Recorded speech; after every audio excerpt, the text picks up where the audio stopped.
gaano ako nananabik, no, na makita kayo.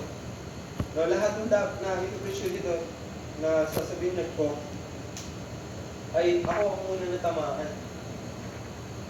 No, kasi kung nakikita nyo minsan, parang malungkot, hindi nakikipag-fellowship masyado.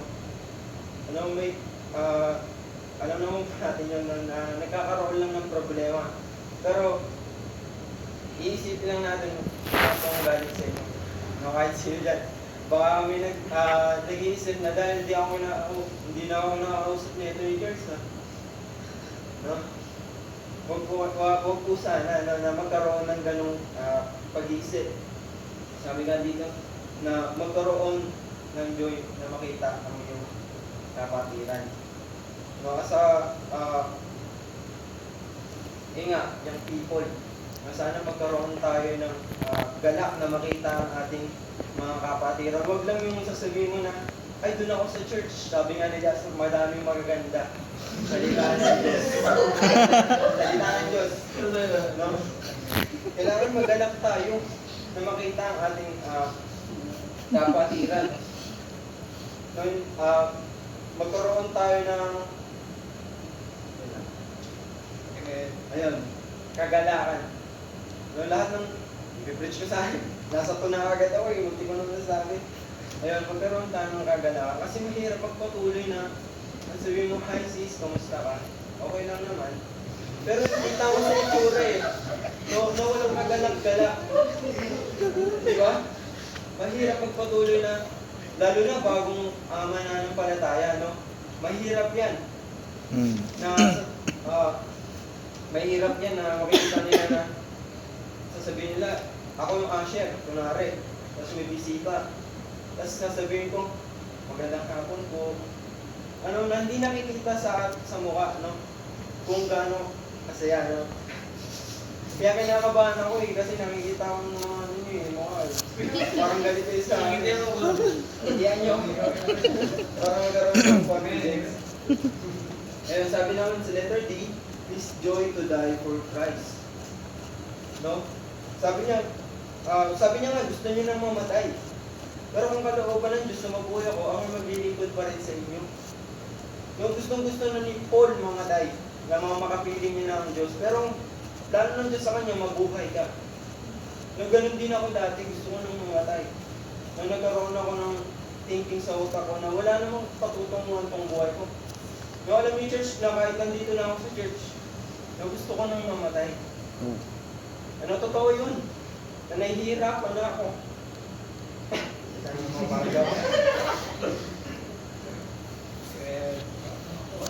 Hindi na, malalasing na ako. Ayun. No, sabi dito, pero ang i-illustrate ko dito, na mamatay tayo para kay Kristo araw-araw. No, sabi sa Romans, ano naman dito, 1 to 2.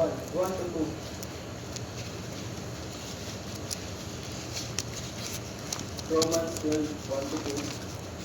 Sabi dito, I beseech you therefore, brethren, by the mercies of God, that you present your bodies a living sacrifice, no, holy, acceptable unto God, which is your reasonable service. And be not conformed to this world, but be transformed by the renewing of your mind, that ye may prove what is the good and acceptable and perfect will of God.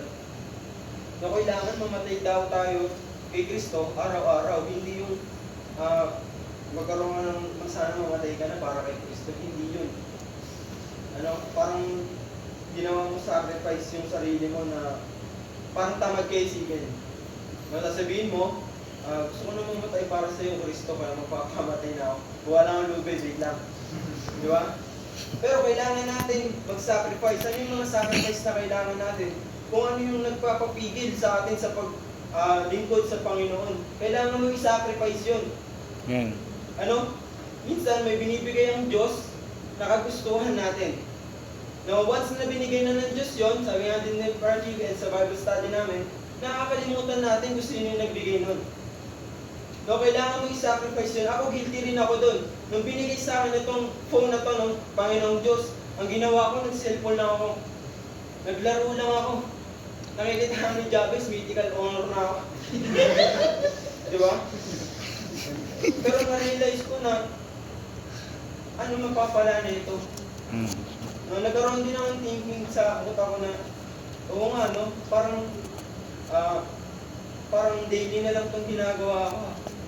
Naglilinis ako, malinis naman talaga, pero wala sa puso. No, ayun yung hindi acceptable sa harapan ng Diyos. Mm. No? Number 2, no? Paul has a concern to the Philippian church. No, nagkaroon siya ng concern, sabi nga sa introduction pa lang, alam na natin may concern si Paul. No, kahit nahihirapan siya physically, na nagkakaroon siya ng concern sa mga Philippi spiritually. So sana ganun din tayo. No, sa letter A, he is concerned to his brethren. Sabi dito sa chapter 2, verse 4, look not every man on his own things, but every man also on the things of others. Na ikaw as a young people, ako, na huwag mong tignan ang sarili mo, na kung paano ka lalago, Panginoong Diyos, ako po. Na ang prayer mo na, Panginoong Diyos, patuloy niyo po akong pagpalain, patuloy niyo po akong gabayan sa aking lakbay. Ngunit hindi mo pinagpipray yung mga kapatiran mo, lalo na mga kabataan. No, makasarili. No, dati rin ako. Till now, dati. Hanggang ngayon, napipray ko pa rin yan. Pero, naalala ko tapos, now, nung nagkaroon ako ng conviction, pag nasasabi ko na yun, parang halos lahat gusto ko na ipag-pray. Diba sabi ko nga, sa Panginoong Diyos, Panginoon, tulungan niyo po ako, ipuhin niyo po ang mga mahal ko sa buhay, ang kanilang mga puso na tanggapin po nila. Hindi ko na-realize na okay lang naman yun. Pero, nagiging makasarili na ako. Gusto ko, maligtas ang pamilya ko, lagi sa prayer ko. No, pero hindi ko ginagawa yung soul winning. Ano? Mas kailangan tayo ng ibang tao. No, hindi ka kailangan ng pamilya mo ngayon, unahin mo muna ang ibang tao. No, kasi diyan ka madi-discourage eh. No, pwede kang murahin ng pamilya mo, bakit nandiyan ka? Wala kang napapala, ikaw pa nagpapakain ng mga bata. Diba? Ayan. Sorry. Kinain mo naman talaga. Preach. Na sana magkaroon din tayo ng concern sa ating mga kapatiran. No, lalo na ito, sinitch ko to sa ako mag-isa habang naglilinis dyan. No, sa sanctuary kagabi. Na sana magkaroon tayo ng concern. Na hindi natin alam yung mga nakakasama mo lagi. Diba? Paano yung iba na nag-backslide? Tingnan nyo tayo ngayon. Ilan na lang tayo ngayon. Amen. Na hindi tayo nagkakaroon ng concern sa ibang kapatiran. Hindi natin alam na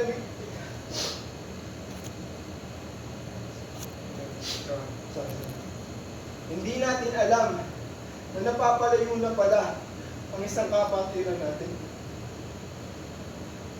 No? Holy Spirit lang yung nagsabi sa akin ito kagabi. Habang nagpipreach ako, bigla akong umiyak. Nagmamapakonsaya siya ko eh. Favorite kong kanta, there is power in the name of Jesus. Sabi ko kay RGB, pinipilit ko talagang abutin to yung tenor. Gusto ko talaga abutin kasi ang taas. Di ba, abutin na nang wala na, sabi ko sa, ano pa ba sila, no? Kasi napilok ako doon eh. Kapag ko ako sa akin. Kaya nagmamap. No, isang paalala sa atin na magkaroon tayo ng concern sa iba. Hindi natin alam na yung papatira natin, kala natin masaya. Yung pala hindi na nakakapag-devotion. Unti-unti na napapalayo sa Diyos. Nawawala sa ministries. Tingnan nyo ang kwera natin ngayon. Ilan ang nag-practice kahapon. Diba?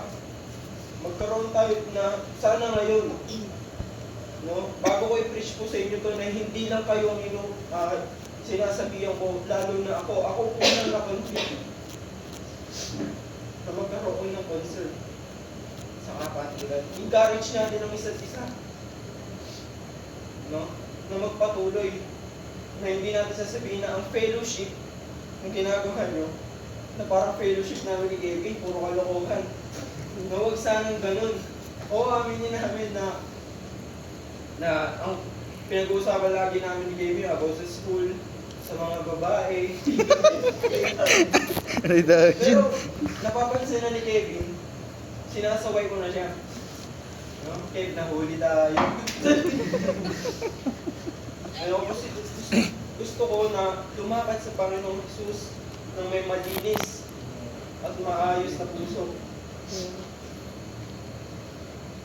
Better be is concerned about what they are doing. Yung sabi dito, chapter 2, verse 14 to 16, do all things without murmuring and disputings. Walang pagtatalo at walang reklamo. Sabi dito, that ye may be blameless and harmless, the sons of God without rebuke, in the midst of a crooked and perverse nation, among whom we shall shine as light in the world, holding forth the word of life, that I may rejoice in the day of Christ, that I have not run in vain, neither labored in vain. Sabi ni Paul na hindi kaya pinaalalanan niya na sana ang kanyang pagpapagal ay hindi mapunta sa walang kapuluhan.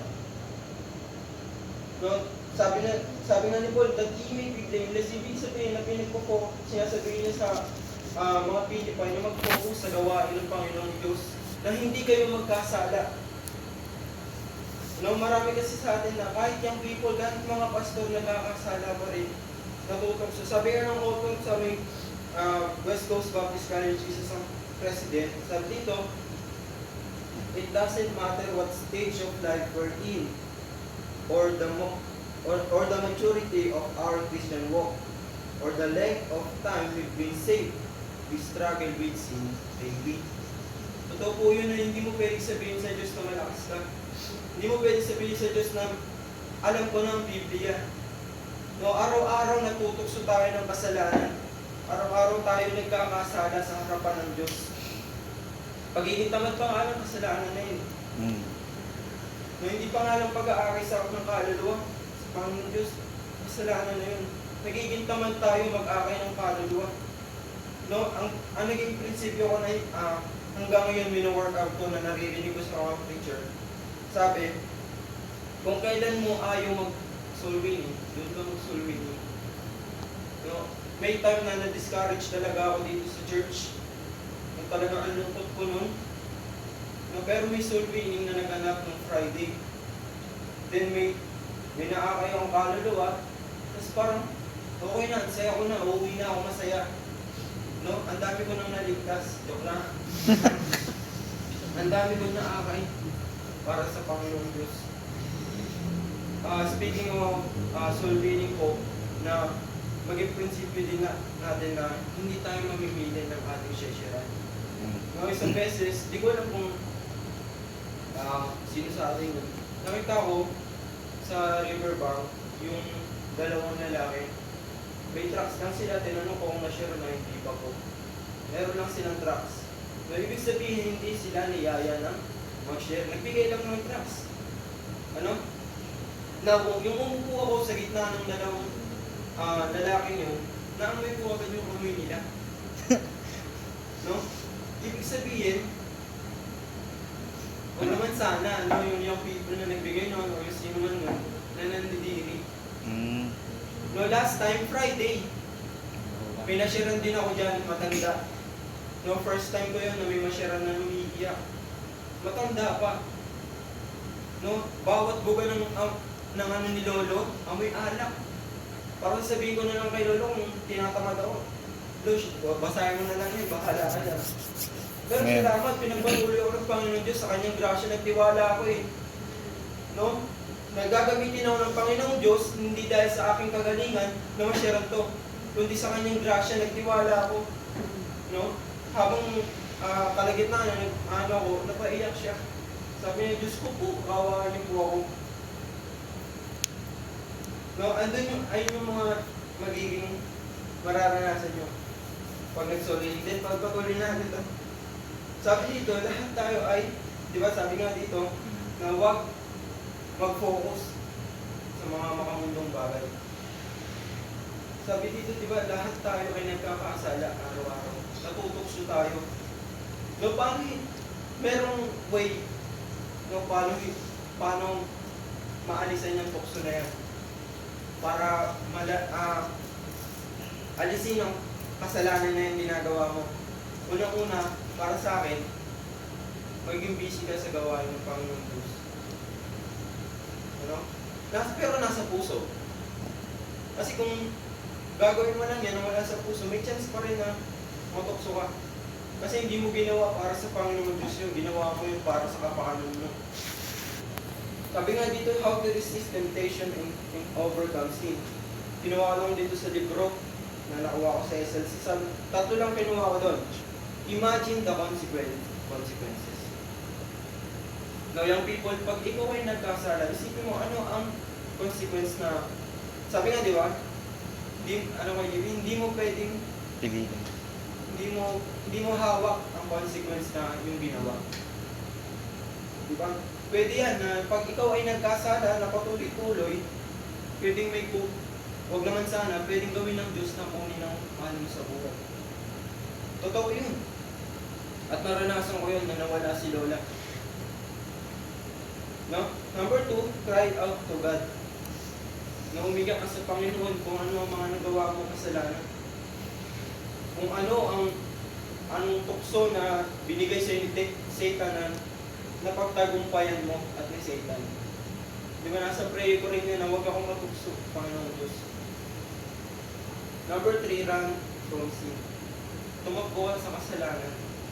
No, kapag ikaw yung tutukso magmura, hindi lang mura, it's either din kalaswaan. No, hindi mo pwedeng sabihin na kahit matanda ka na, alam mo ng salita ng Diyos, hindi ka na matutukso ng kalaswaan. Lalong-lalo na ang porn. No, mga kapatid, kahit ako na-addict ako din sa porn na yan. No, hindi ako nandito na sa harapan para magmalinis sa inyo at mag-preach. Kundi nandito ako isang marumi na ginagamit ng Panginoong Diyos. Amen. No? Yung porn na yun akala ko dati, manonood lang naman ako. Wala namang mawawala sa akin. Pero, unti-unti netong nilulusaw ang utak ko. Nung unti-unti netong nawawala ang focus ko sa Panginoong Diyos. Nung sabi ko nga, isang beses, na natukso ako. Nung sabi ko, Panginoong Diyos, saglit lang to. No, pero, hanggang sa bumigay ako sa kasalanan. No, hindi mo kayang labanan ang bigay ni Satan na tutokso. Ang kailangan mo manalangin. Ang kailangan mo tumakbo sa kasalanan. Amen. Alalahanin mo ang krus ng Kalbaryo Amen. na kapag ikaw ay nagkakasala o natutokso na naman magkasala, alalahanin mo ang ginawa ni Jesus sa krus. Amen.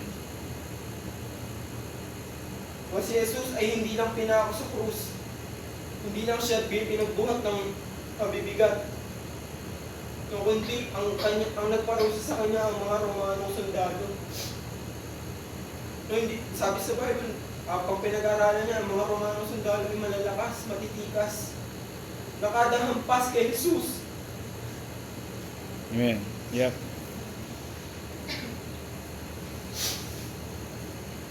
Sorry po.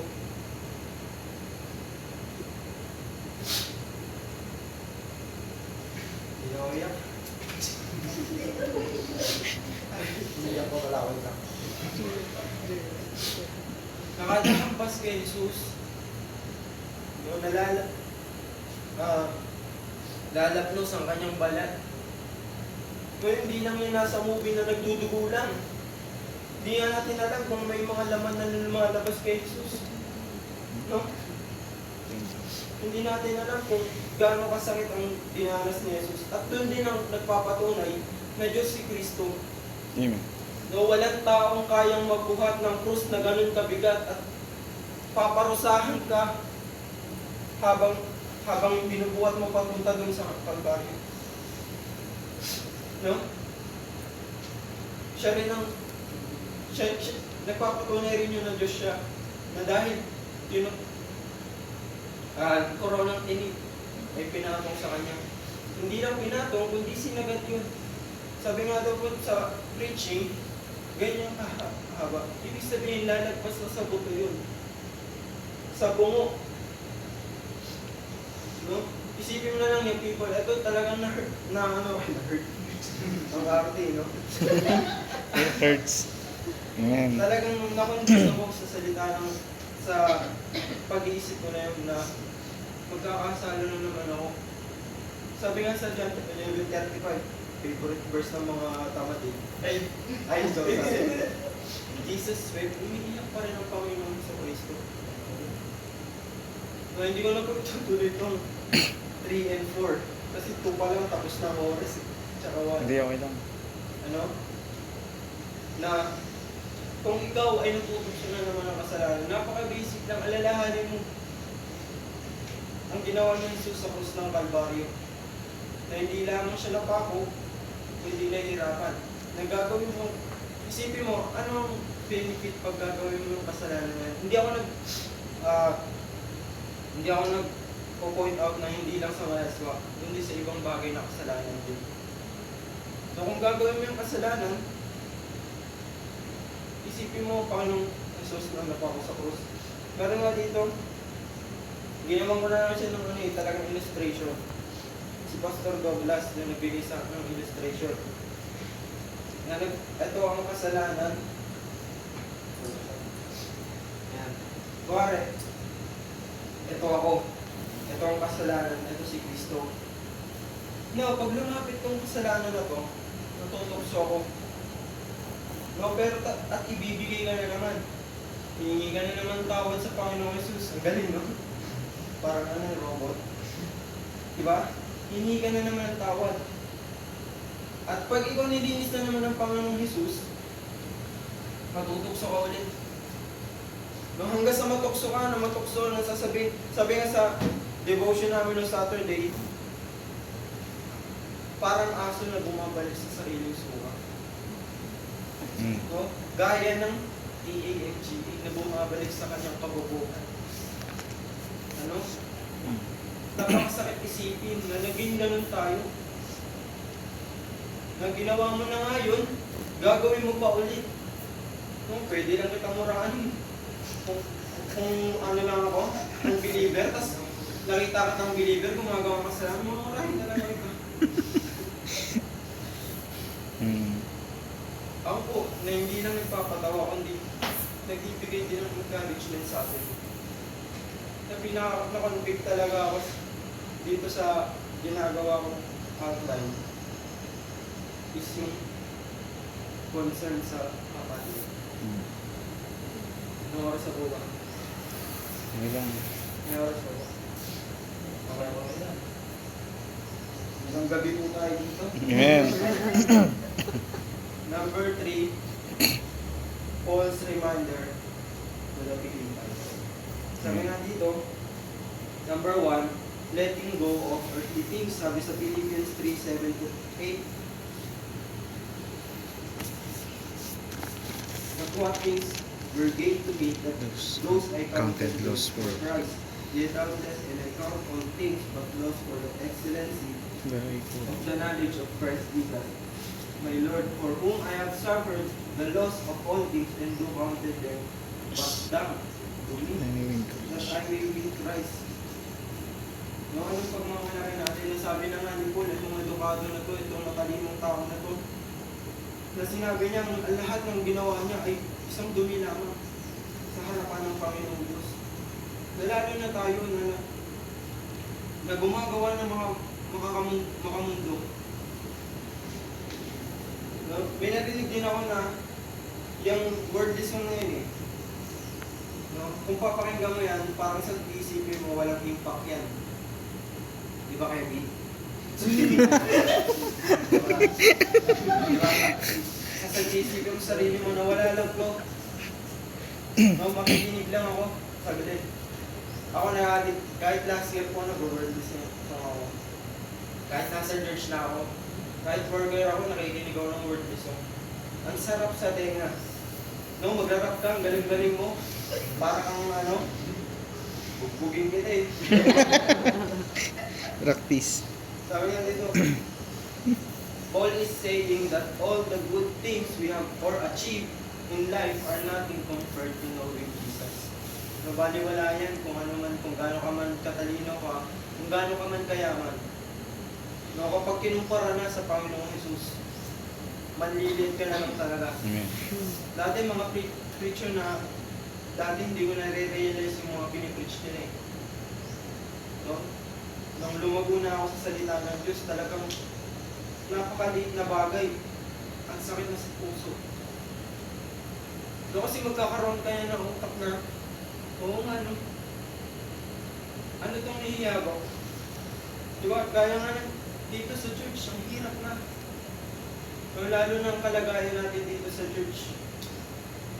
No, kung mayaman ka, parang boss ka. No, kung matagal ka na dito, parang gusto mo igalang ka. No, mahirap sa church, ang mga leader din natin. No, aaminin ko, ako na mismo amin kahit di nyo na aminin. No, ang mga leader natin nahihirapan na i-lead tayo. No, kaya nga leader, i-lead mo kung anong gustong ang gagawin. Hindi mo sila, ang tawag dito, uutusan. No, ano ka, boss? Di ba? Hindi tayo, walang boss dito sa church. No, kahit na matagal ka na, sasabihin mo, marami ka ng ministries. At sasabihin mo sa Panginoon, hindi ko na kailangan mag-soul winning, tagal ko na dito eh. So, kailangan yan, yung mga bago yan. Yan, kailangan yung mga bagong believer, kailangan nila mag-practice. Ikaw mismo una dapat mag-practice. Ano? Naiisipin mo na, eto, bago pa lang to ah. Ba't parang tunari ang sipag mo? Huwag sana magkaroon tayo ng ganun kaisipan. Ang pinakamasarap na gawin, pag may bago tayong akay, ay encourage. No, turuan ng mga salita ng Diyos. Hindi yung baguhan pa lang, papakita mo na yung worldly na ginagawa mo. No, paano natin maaakay yan? No, meron nga isa na baguhan pa lang dito, nagkamali ako nun. Ano? I-review ko agad siya. Na hindi na ako magbibigay ng ano. Kung sino man, kung alam mo rin yun, huwag ka nang magbigay kung sino man yun. No, kung kilala niyo yun. Sabi ko, sis, Kristiyano tayo, dapat hindi ka ganyan. Hindi ka dapat mag-collection ng nakabigay hindi ka. Pero hindi ko alam. Sobrang ma-pride ko dahil medyo matagal na ako sa church. Nireview ko, yung pala, bago pa lang. At hanggang ngayon, hindi ko nakikita sa church. No? Sana nga bumalik siya dito. No, makausap ko ulit na sana hindi ako yung maging reason bakit siya hindi nakasimba. So dito, we should focus on our relationship with God, not just on getting rich or successful. Number 2, striving to be like Jesus. Number 3 na po tayo, sa point po pala yun. Letter A, letting go of earthly things. Letter B, striving to be like Jesus. Sabi dito sa Philippians chapter 3, verse 12 to 14. Pakibasa ako. Tulungan niyo. Dino niyo ako. Philippians chapter 3, verse 12 to 14. Ready? Not as though I had already attained, either were already perfect, but I follow after, if that I may apprehend that for which also I am apprehended of Christ Jesus. Brethren, I count not myself to have apprehended, but this one thing I do, forgetting those things which are behind, and reaching forth unto those things which are before. I press toward the mark for the prize of the high calling of God in Christ Jesus. Thank you po. Yung sabi nga dito, striving to be like Jesus. Paul wants to become more like Jesus and is working hard to achieve that. No, patuloy siyang nagtatrabaho. No, sabi nga niya, habang kasi ako gumagawa ng preaching, may Tagalog Bible audio rin ako, na habang binabasa ko ito, sinasabay ko yung ako sa sinasabi ng Tagalog. Sabi, wala silang mapagmamalaki sa akin na kung tinuloy pa lang ako sa Circumcised. mga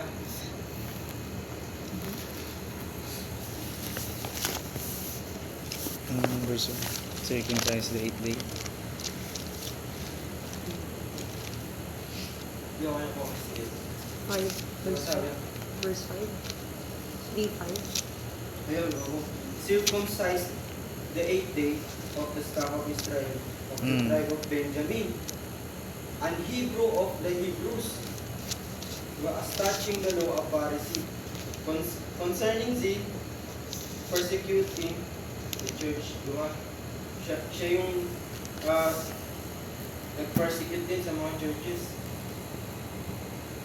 Then, sabi dito, we should also try to become more like Jesus by learning from Him and following His example. Hindi lang dapat tayo magbasa ng Biblia, kundi sabihin na, isagawa natin kung ano yung sinasabi. Napakasarap na hindi ka matutol sa sinasabi ng, kunwari nga, ano nga yun, dito na yung for God so loved the world, lagi ko naririnig yun na nakabisado ko na siya nang hindi binabasa yun.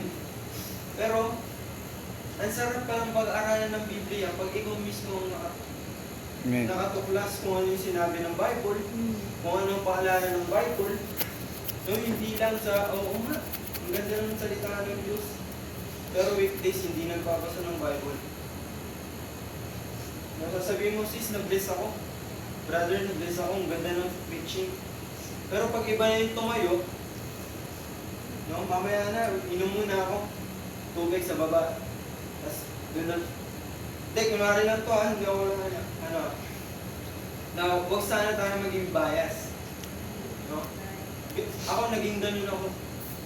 Ang bias ko na, sana si Pastor Melvin lagi mag-preach sa atin. Kasi idol ko yun.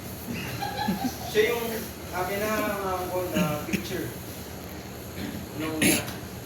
Pero, hindi, may mga preacher na taga sa atin. No, na nag-preach. Sabi ko, ay wala na yung San Pedro. Nakakatamad na. Pero na-realize ko na mali yun. No, bakit sino ba yung tumatayo dito at ano yung pinapangarap niya? Hindi naman yung buhay niya. Hindi naman yung kung ano ang pinagdaanan niya. Kundi yung pinapangaral niya yung salita ng Diyos.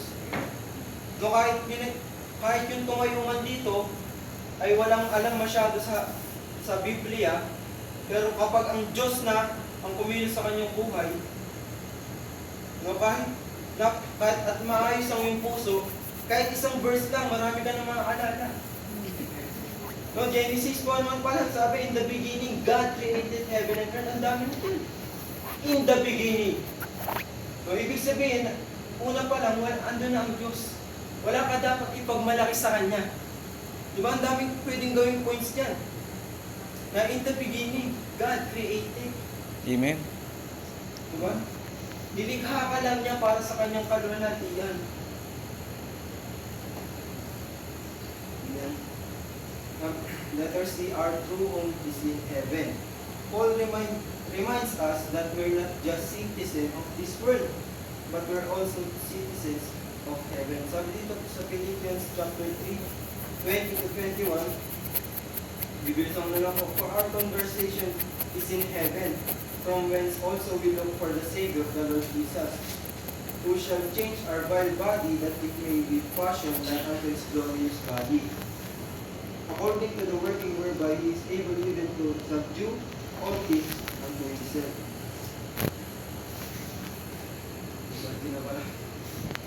Ayun, sabi nga dito na pinapaalalahanan tayo ni Paul na hindi lang tayo, saglit lang tayo dito sa mundo. So, kailangan tumingin tayo kung anong makalapit na bagay. No, at huwag tayong maging selfishness. No, huwag tayong maging selfish. No, kung ano yung natutunan mo sa salita ng Diyos, ibahagi mo. No, hindi naman sa atin hindi naman sa atin lahat na alam ng salita ng Diyos. Meron pa rin nangangailangan yan. At lagi natin kailangan yan kahit tumanda pa tayo. Ang salita ng Diyos, kahit kasama mo yan, na paulit-ulit yung John 3:16 na yan, pero pag yan humipo sa puso mo, Amen. magkakaroon ka ng burden sa kaluluwa. No, iniyak ko rin ito sa Panginoon eh. Na Panginoong Diyos, kailan po ulit magsasama-sama kami ng mga young people. I'm so really. Napakasarap na sakit ng mata ko, kakaiyak. Kagabi pa. Napakasarap magsama-sama. Pag kasama mo ang mga anak ng Diyos, young people, na magsusulpinin kayo, aakay kayo ng kaluluwa. Oo, masarap din kasama ang mga worldly friends. Kung hindi maayos ang puso mo sa harapan ng Diyos. Number 4, last na to. Amen. Be happy in God. Sa dito, number 4 pala, Paul's final advice to the Philippians. Sabi dito, be happy in God. Sabi dito, sa chapter 4, verse 4 ng Philippians, rejoice in the Lord always. And again, ako sa rejoice. Pinakanta nga rin natin ito eh. Naalala ko lang yung Bible study kami yung gano'n niya sa Papayo Family na may mga Bible verse pa talaga na inaawit na sinasama sa lyrics. Tama dito, rejoice in the Lord always. And I say again, rejoice. Rejoice in the Lord always. And again, I say rejoice. Di ba? Ang sarap kumanta ng makalangit na at lalo na kung masaya ka sa Diyos. Kung masaya ka sa harapan ng Diyos. Sabi dito, Paul says we should always be happy because of our relationship with God. Oo nga naman, na kailangan matuwa na tayo kasi nagkaroon na tayo ng relasyon sa Panginoong Diyos eh. No, dati na wala tayong relasyon sa Panginoong Diyos, masaya. Pero hindi, walang Diyos sa buhay natin. Lalo na kung ngayon puso mo maayos, maalala mo na nagkaroon ka ng relasyon sa Panginoong Diyos. Na alam mo na hindi ka na mapapahamak sa lugar ng impyerno. Ngunit, hindi lang dapat yung gawin mo, ang tawag dito, confident ka kung okay na sa akin to. Okay na to. Di ba? Si Mami, Tan Felix, okay na to. Di ba? Mami Grace Tan Felix, hindi dapat tayo okay na to. So, kailangan pa rin natin. Sabi dito, we should find joy in knowing God loves us.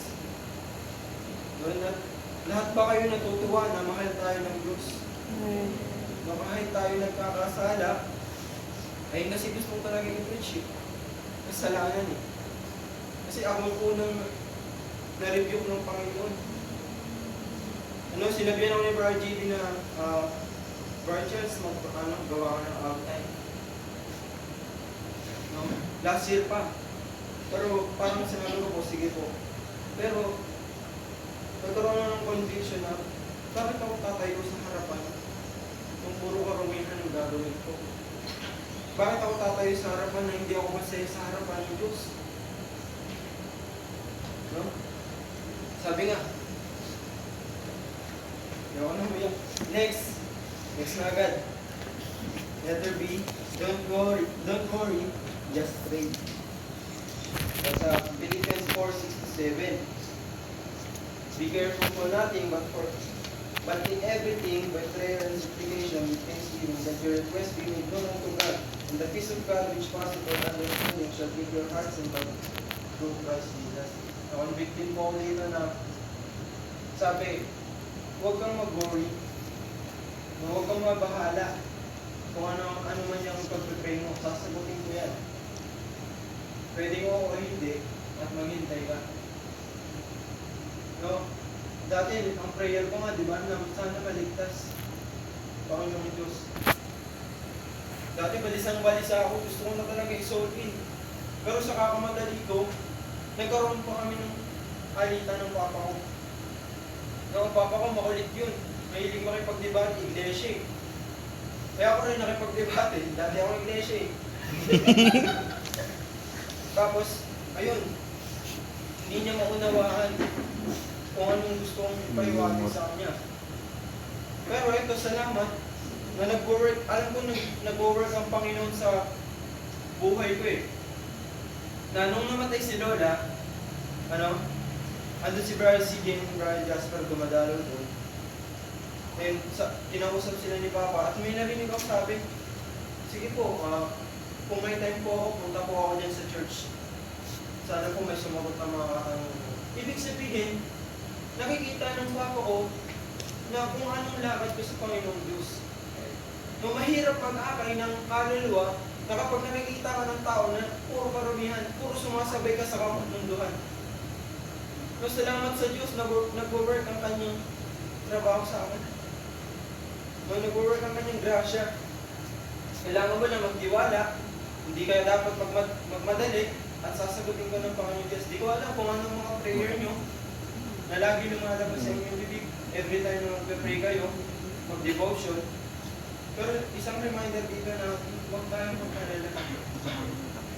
So kung ano man yung pinagpe-pray natin, pagtiwalaan natin ng grasya niya. Pagtiwalaan natin ng Panginoong Diyos. No, hindi natin kailangan magmadali. Marami pa tayong lalakbayin. No, huwag ka lang magbabackslide. Wala kang nalalakbayin. Diba, pwede kang patayin ng Diyos na. No, once na mag-backslide ka, pwede ka nang patayin. Kasi hindi ka na nagagamit ng Panginoon Diyos. And last, at merong finally, letter C, be content with what you have. No, sabi nga ni Paul dito sa Philippians 4:11 to 13, not that I speak in respect of one, for I have learned in whatsoever state I am, therewith to be content. No, kahit anong kalagayan daw niya, ay natuto siyang makontento. At ang sabi niya dito sa verse 12, I know both how to be abased and I know how to abound. Everywhere and in all things, I am instructed both to be full and to be hungry. O kahit busog man o hindi, sabi niya, both to abound and to suffer. Kahit mag-suffer man siya, nakukontento siya. At sabi dito, I can do all things through Christ which strengtheneth me. Yung nga, itong verse na to ay minsan ay misinterpret ng mga ibang preacher na ito rin, sana huwag tayong pagamitin natin itong verse na ito yung kaaway ko. I can do all things through Christ which strengtheneth me. Kaya ko itong bugbugin sa bawal. Hindi po. Amen. No, sabi ng Bible na sa verse na yan, na kailangan mo kontento ka. No, kaya mong gawin ang mga paghihirap sa pamamagitan ni Kristo. No, kung ikaw nahihirapan mo sa school, nahihirapan ka man sa kung paano pagsabi ng school at ang paglilingkod sa Diyos, magtiwala ka lang sa Kanya. Amen. No, gaya ni Paul. No, nakakatuwa nga si Paul na natuwa pa siya dahil nasa kulungan siya. No, dahil mas lalong napalaganap ang salita ng Diyos. No, you can do and we can do all this through Christ. No, huwag sana tayong mapanghinaan ng loob na Panginoong Diyos, parang bakit hindi niyo po sinasagot ng aming prayer? Bakit parang tinatamad na po sa mga bagay na ito? No, isang encouragement sa atin na magpatuloy sa pamamagitan ng grasya ng Panginoon sa Kristo. Sa ating conclusion, we learn from Philippians that true happiness and strength come from God. We should live our lives with joy, humility, and love, and trust that God is in control. Yun lang po ang ating short. Yun lang po ang ating devotion na 30 minutes and 1 hour. Amen. Sana, kahit isang points man po yun, kung nakonvict ka, i-work out po natin kung ano yung sinabi ng Panginoon Diyos. Ang tawag doon? Pag nakabasa ka ulit ng verse, tapos minimeditate. Meditate natin. No, kasi minsan ako rin na na-share natin ni Brother Bisaya na parang nagiging routine nila yung Bible reading. Pagkabasa ko ng verse na to, buong chapter na to, kakalimutan ko na yung sinabi ng Panginoon Diyos doon.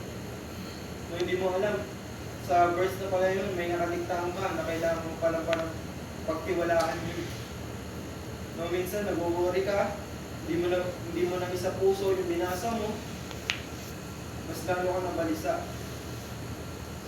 No, yun nga, ang ating natutunan ngayon na sa mga Philippians na magpatuloy, na magkaroon ng humility and love. Na kaya natin gawin lahat na wag lang mabugbog, wag lang yung mga makamundong bagay. No, kaya mong gawin ang mga mahihirap. Gaya ng paglilingkod sa Diyos at pag-aaral. Kaya mo yan. Ako hindi ko pa alam kung kaya ko eh. Kasi hindi pa na-stop ako eh. Kaya nyo yan. Kala kayo dyan. Narina mo po ang ating short devotion. Tayo Amen. po ngayon at manalangin. Dakilang Diyos, salamat po sa tanghali nito. Salamat po sa inyong mensahe na ibinigay sa amin, sa mga young people, at salamat po sa pagpapagamit sa akin. Salamat po bilang pinag-ikuran po sila